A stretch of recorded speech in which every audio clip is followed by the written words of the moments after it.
મહેનત કરવાથી બધું મળે, ભક્તિ નહીં મળે. પુરુષાર્થ કરવાથી બધું મળે, ભક્તિ નહીં મળે. ભક્તિ તો માત્ર કૃપા સાધ્ય છે. ભગવાન કૃપા કરે તો ભક્તિ મળે.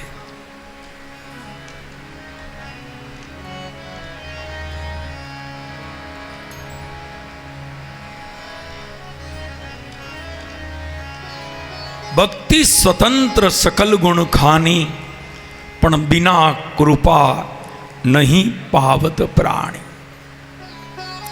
ભક્તિનો અર્થ છે ભાવ, ભક્તિનો અર્થ છે પ્રેમ. ભક્તિ એટલે સ્નેહ, સમર્પણ,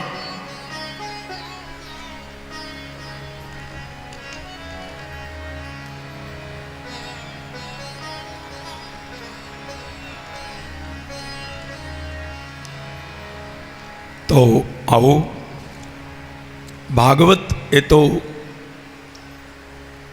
એક સાગર છે જેને કોઈ માપી ન શકે. અમાપ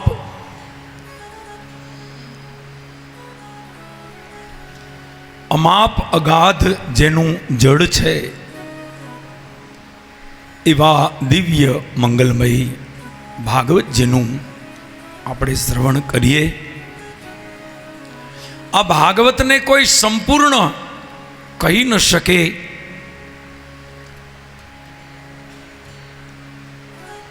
સાગરની ઊંડાઈ માપી ન શકાય, પણ સાગરમાં ડૂબકી મારીને સ્નાન તો કરી શકાય. તો આવો આપણે એમાં ડૂબકી મારી નિમજ્જન કરીએ. પુરુષોત્તમ મહિનાના આ પવિત્ર દિવસોમાં પતિત પાવની ગંગાના કિનારે આ મંગલમય ભાગવત કથાનું રસપાન કરીએ.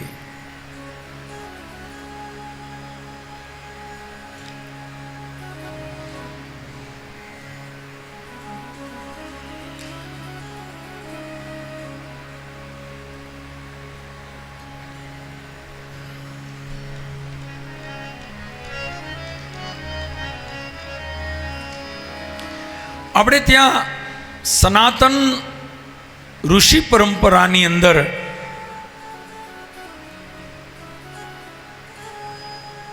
ચાર વેદ છે, પુરાણો છે, શાસ્ત્રો છે, ઘણું છે. આપણે ત્યાં 18 પુરાણ છે, પણ ભાગવત એ 18મું મહાપુરાણ છે. ઘણીવાર એમ થાય કે ભાગવતનો આટલો પ્રભાવ શું કામ? ભાગવતનો પ્રભાવ એટલા માટે છે કે ભાગવત સર્વશ્રેષ્ઠ છે, સર્વોત્તમ છે. એક ભાગવતમાં બધું જ છે. આમાં ભગવાનના તમામ અવતારોના ચરિત્રો છે.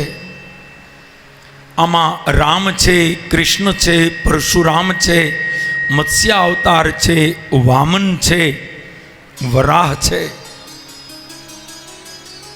પરમાત્માના દરેક અવતારો, દરેક ચરિત્રો, આમાં શિવપુરાણ પણ છે.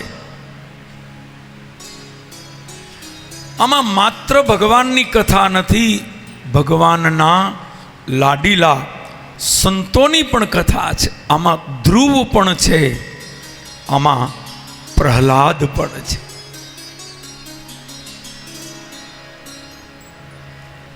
ભાગવતનો અર્થ પણ ઈ જ થાય હો. ભાગવત એટલે શું? ભાગવત એટલે જે ભગવાનના થયા એને ભાગવત કહેવાય. સુખદેવજી પરમ ભાગવત છે. કોઈ પણ સંતને તમે ભાગવત કહી શકો. ભગવત એટલે ભગવાન અને ભાગવત એટલે ભગવાનના. સરસ અર્થ તમને બતાવું. વસુદેવ અને વાસુદેવમાં શું ફેર? વસુદેવ એટલે કોણ અને વાસુદેવ એટલે કોણ? વસુદેવ એટલે ભગવાન કૃષ્ણના પિતા અને વાસુદેવ ભગવાન કૃષ્ણ પોતે. વસુદેવ ના માને વાસુદેવ. આપણે બોલીએ ને ઓમ નમો ભગવતે વાસુદેવાય, આ વાસુદેવ એટલે ભગવાન કૃષ્ણ છે. ઘણા લોકો એમ બોલતા હોય છે ઓમ નમો ભગવતે ઘણા લોકો એમ બોલતા હોય છે ઓમ નમો ભગવતી, ભગવતી નહીં, ઓમ નમો ભગવતે વાસુદેવાય, ભગવાન શ્રી કૃષ્ણનો મંત્ર છે. મારું કહેવાનો અર્થ છે જે ભગવાન ના છે એ ભાગવત છે.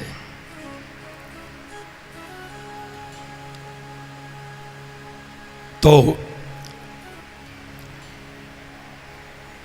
એવા પરમ ભાગવતનું રસપાન આપણે કરી રહ્યા છીએ. ભાગવતના 12 સ્કંદ છે, 335 અધ્યાય છે, 18,000 શ્લોક છે.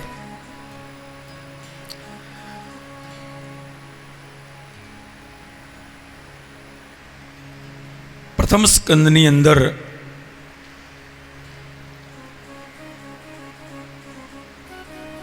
પ્રથમ શ્લોકમાં શ્રી હરિને વંદના કરી છે. જન્માદ્યસ્ય યતોન્વાદી તરતશ્ચાર્થેષુ, આ પહેલો શ્લોક છે ભાગવતજીનો. જન્મ અદ્ય અસ્ય, જન્માદ્યસ્ય યતોન્વાદી તરતશ્ચાર્થેષ્વભિઘ્નઃ સ્વરાટ તેને હૃદય આદિ કવયે મોહયંતી યત્સુ તેજો વારી મૃદામ યથા વિનિમયો યત્ર ત્રિશર્ગો મૃષા દામ્ના સ્વેન સદા નિહસ્તકુહકમ સત્યમ પરમ ધીમહિ, સત્યમ પરમ ધીમહિ.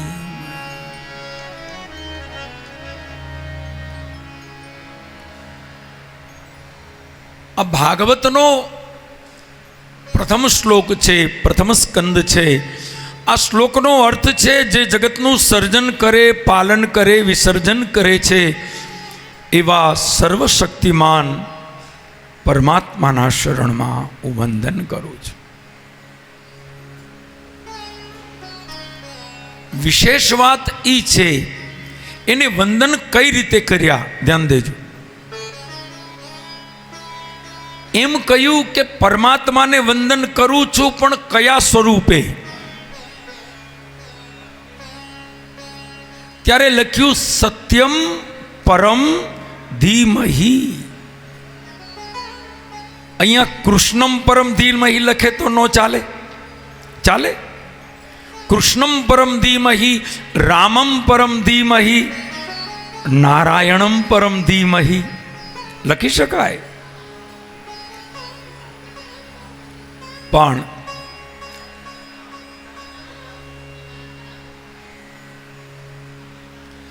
શબ્દ લખ્યો છે સત્યમ પરમ ધીમહિ.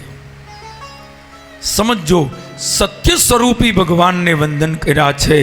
આનો અર્થ એ થયો કે સત્ય એ જ ભગવાન, સત્ય એ જ રામ, સત્ય એ જ કૃષ્ણ, સત્ય એ જ નારાયણ, સત્ય જ ભગવાન છે. સત્ય અને કૃષ્ણ, સત્ય અને રામ જુદા નથી, એક જ છે. સત્ય એ જ ભગવાન છે.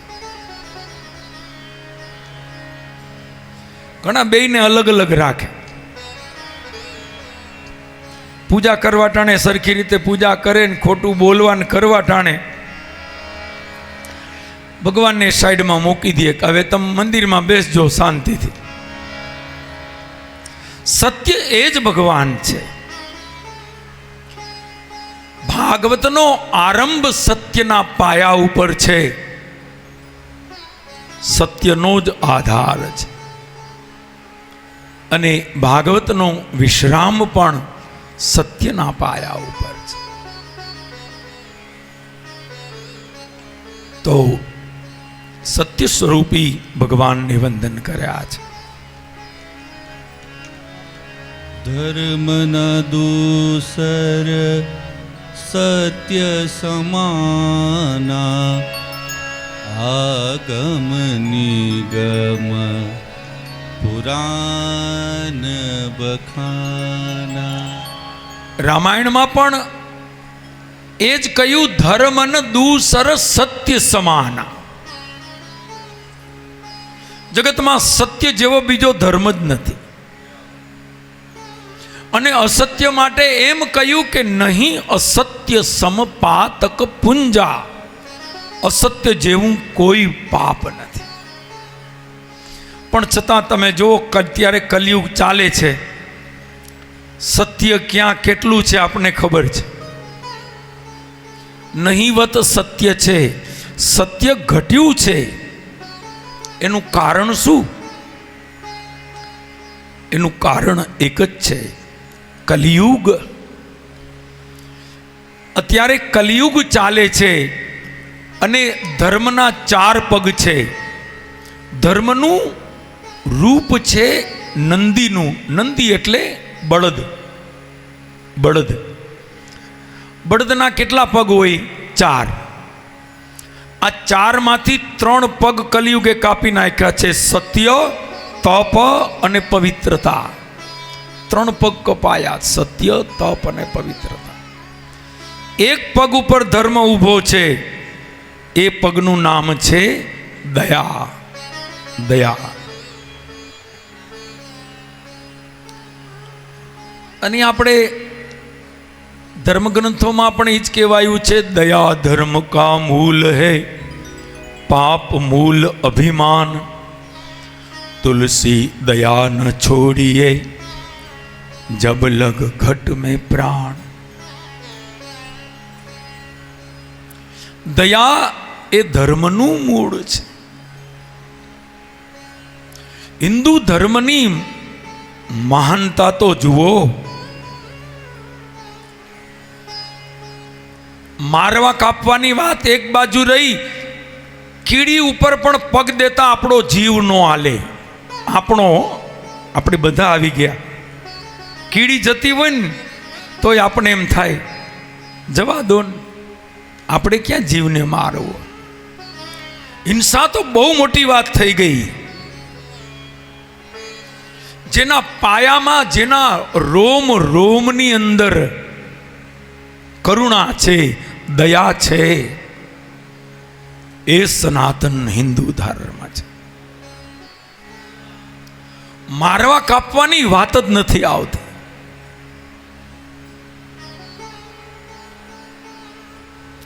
હિંસાની વાત જ નથી આવતી.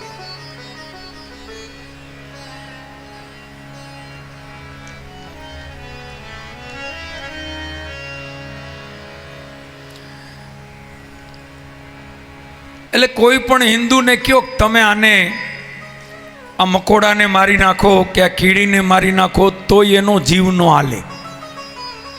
હાલે? આની માથે ખાલી પગ મૂકવાનો છે. ફાવશે? નહીં ફાવે. તમારા ડીએનએ એમાં જ એ નથી. દયા કરુણા જ ભરી છે.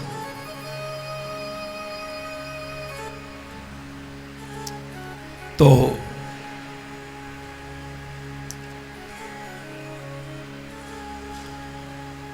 ત્રણ પગ કલિયુગે કાપ્યા છે, સત્ય, તપ અને પવિત્રતા. સત્યનો પગ કપાયો. અસત્યનો પ્રભાવ કલિયુગમાં વધારે. ખોટું બોલવું એટલે આવું સામાન્ય. માણો વાત વાતમાં દીમાં 10 વાર નહીં, પછી 50 વાર ખોટું બોલી નાખે.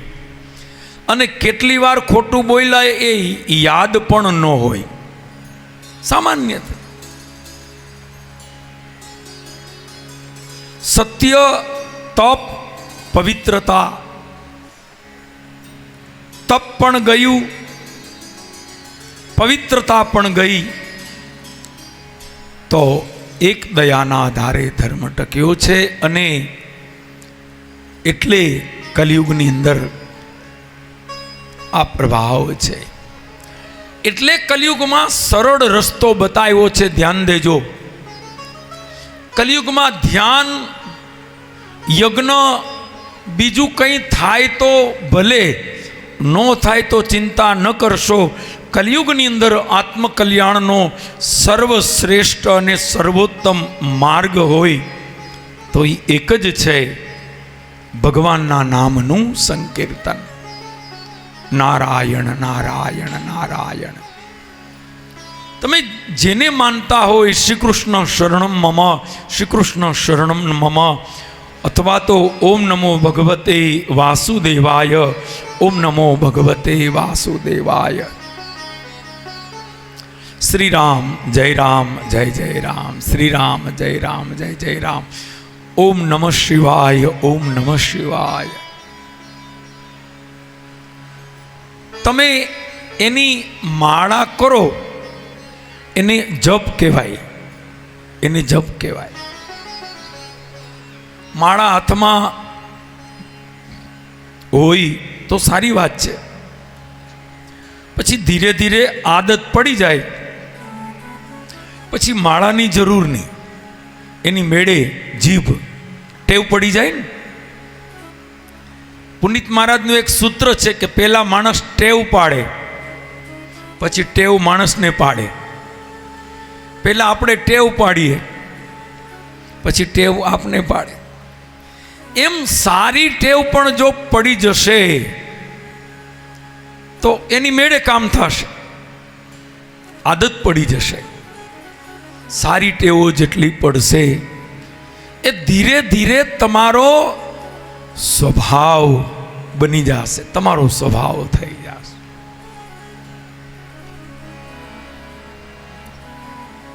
કોઈ પણ આદત, કોઈ પણ ટેવ જો સ્વભાવમાં વણાઈ ગઈ તો પૂરું.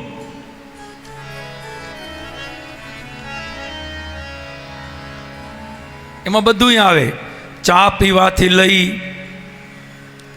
તમાકા, બીડી, સિગરેટ, નો ખાવાનું, નો પીવાનું, જેની જેની આદત પડી એ જો ટેવ પડી ગઈ, જો સ્વભાવમાં ઉતરી ગયું,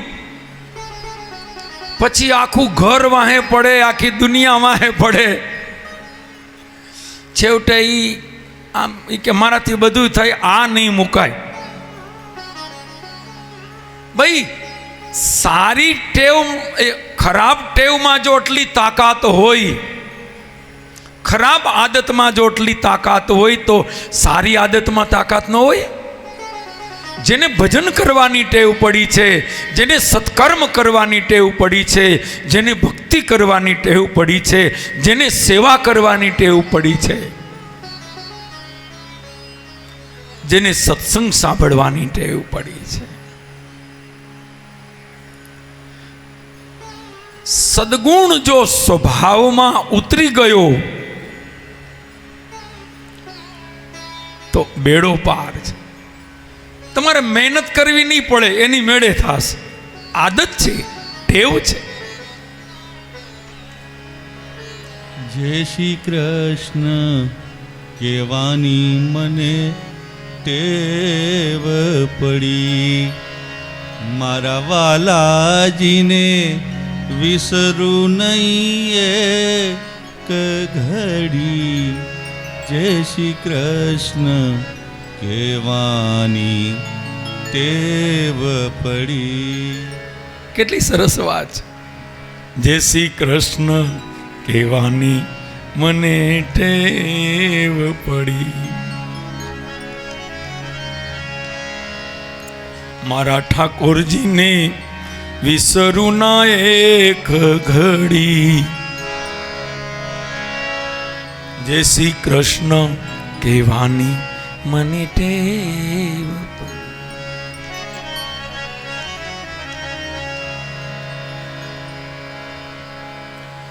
તો સારી આદત એ સ્વભાવ જો બની જશે તો સહજ એની મેળે કરવું નહીં પડે, કરાઈ જશે. એ તર માણસ નવું શરૂ કરે ને તો એનું એને અભિમાન નહીં આવે. હમણાં તો એ કે અમે આવો નિયમ રાખ્યો છે, આવો નિયમ રાખ્યો છે. ધ્યાન દેજો, સત્કર્મ અને સારા નિયમનું પણ અભિમાન થાય છે. એનાથી પણ બચવું. મન કરે ઘણું પણ કહી દે. ઘણાને તેવી ટેવ હોય કે નહીં ત્યાં સુધી એને મજા ના આવે. સત્કર્મ કરો, ખૂબ કરો, લેકિન જાહેરાત મત કરો. જાહેર કરવાથી પુણ્યનો નાશ થાય છે, પાપનોય નાશ થાય છે.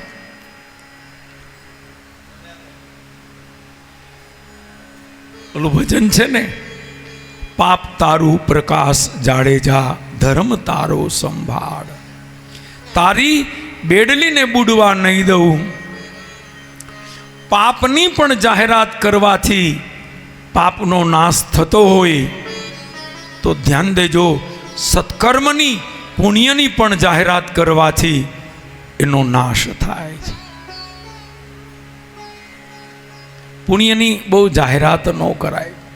આપણે સમજીએ, આપણા ઠાકોરજી સમજે, એની જાહેરાત નહીં.